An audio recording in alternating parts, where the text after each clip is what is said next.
우울증이라는 어쩌면 무겁고 또 어두운 주제를 한 편의 영화를 통해서 함께 들여다볼까 하는데요. 마치 끝이 보이지 않는 터널을 지나는 것과 같은 이 여정, 그 깊은 심리 속으로 지금부터 함께 들어가 보겠습니다. 시작부터 정말 마음을 먹먹하게 만드는 대사죠. 이 한 문장 안에 우울증이 주는 그 깊은 고립감, 절망감 같은 것들이 정말 고스란히 담겨 있는 것 같아요. 대체 이 감정은 어디서부터 오는 걸까요? 그리고 우리는 어떻게 이 감정을 이해할 수 있을까요? 자, 그래서 오늘 우리의 여정의 길잡이가 되어줄 작품은 바로 1번 영화 남편이 우울증에 걸려서입니다. 어느 날 갑자기 우울증이라는 불청객을 맞이하게 된 남편 미키오, 그리고 그의 곁을 묵묵히 지키는 아내 하루코. 우리는 이 두 사람의 시선을 번갈아 따라가면서 이 터널을 함께 걸어볼 겁니다. 첫 번째 파트입니다. 마음의 감기. 여기서 가장 중요한 건 바로 이거예요. 우울증을 단순히 의지가 약해서 생기는 문제로 보는 게 아니라 누구에게나 예고 없이 찾아올 수 있는 마음의 감기처럼 바라보는 것. 바로 이 새로운 시각에서 모든 이야기가 시작됩니다. 그래서 결국 우리가 오늘 던져야 할 가장 중요한 질문은 바로 이거겠죠. 이 캄캄하고 긴 터널 속에서 환자와 그 곁을 지키는 사람, 이 둘은 어떻게 서로의 손을 잡고 함께 빛을 찾아 나갈 수 있을까요? 이 질문을 마음속에 품고 계속 따라와 주세요. 자, 그럼 이제 환자의 마음속으로 조금 더 깊숙이 들어가 볼까요? 두 번째 파트, 부정적 사고의 덫입니다. 환자들을 보이지 않는 덫에 가두는 그 생각의 패턴은 과연 무엇일까요? 바로 심리학자 아론백이 이야기한 부정적 삼재라는 개념인데요. 말이 조금 어렵죠. 아주 쉽게 말하면 세상에 부정이라는 아주 까만 선글라스를 끼게 되는 것과 같아요. 나 자신도, 내가 사는 세상도, 그리고 다가올 미래까지도 전부 다 어둡고 절망적으로 보게 만드는 거죠. 여기 표를 보시면 훨씬 이해가 쉬우실 거예요. 영화 속 주인공 미키오에게 이 부정적 삼재가 어떻게 작동하는지 한번 보세요.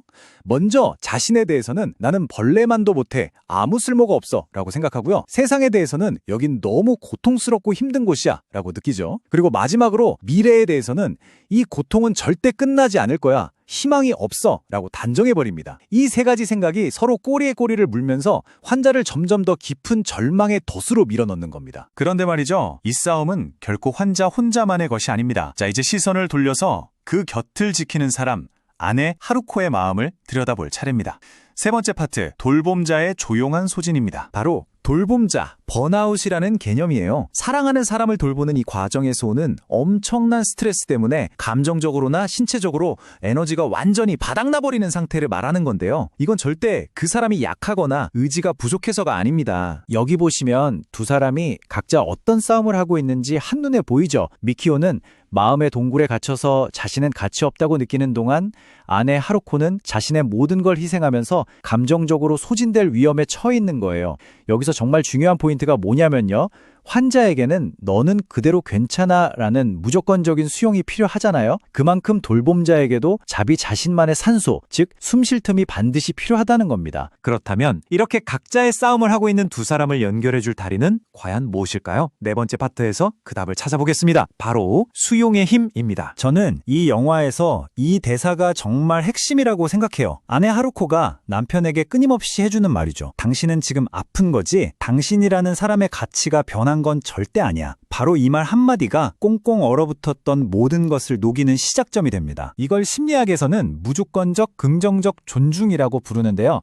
어떤 조건에 붙이지 않고 상대를 있는 그대로 그 존재 자체를 존중하고 받아들여주는 태도를 말해요. 이게 왜 중요하냐면 아까 말했던 그 부정적 삼재의 고리를 끊어낼 수 있는 가장 강력한 무기거든요. 나는 짐이야 라는 내면의 목소리가 들릴 때 아니야, 너의 가치는 변하지 않았어 라고 세상에 답해주는 것과 같은 거죠. 자, 그럼 이론적인 이야기는 이쯤 하고요. 진짜 중요한 건 그래서 구체적으로 뭘 어떻게 해야 하는가, 이거 아니겠어요? 다섯 번째 파트에서는 환자와 돌봄자 모두에게 필요한 아주 구체적이고 실용적인 방법들, 빛을 향한 작은 발걸음에 대해 이야기해 보겠습니다. 마치 우리가 어려울 때 꺼냈을 수 있는 도구 상자처럼요. 세 가지 핵심 도구가 있습니다. 첫째는 병에 대한 관점 자체를 바꾸는 거고요. 둘째는 아주 작은 성공 목표를 세우는 것, 그리고 마지막 셋째는 돌봄자 자신의 숨쉴 공간을 반드시 지켜내는 겁니다. 하나씩 좀 더 자세히 볼까요? 먼저 관점 바꾸기는 나는 왜 이 모양일까 하고 자책하는 대신에 아, 내 뇌가 지금 잠시 쉬고 싶다는 신호를 보내는구나 하고 객관적으로 바라보는 거예요. 그리고 1% 목표는요, 거창한 계획은 다 잊어버리고 그냥 따뜻한 물 한 잔 마시기나 햇볕 10분 쬐기처럼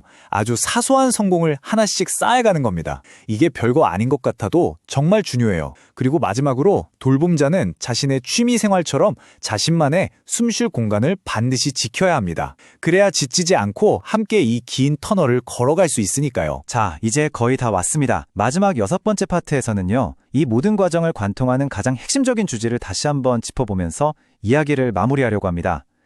이 여정의 진짜 의미는 뭘까요? 핵심은 바로 이겁니다. 이 영화가 우리에게 보여주는 건 우울증을 뿌리 뽑아서 완전히 없애버리는 완치의 개념이 아니에요. 그보다는 이 병과 함께 살아가는 법을 배워나가는 과정, 그리고 그 과정 속에서 서로가 얼마나 깊이 연결될 수 있는지를 보여주는 거죠.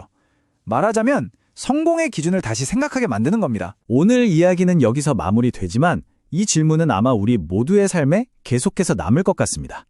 가장 어두운 터널을 지나는 순간 우리는 어떻게 서로에게 작은 빛 한 줄기가 되어줄 수 있을까요? 어쩌면 그 답을 함께 찾아 나서는 것이 우리 모두의 여정일지도 모르겠습니다.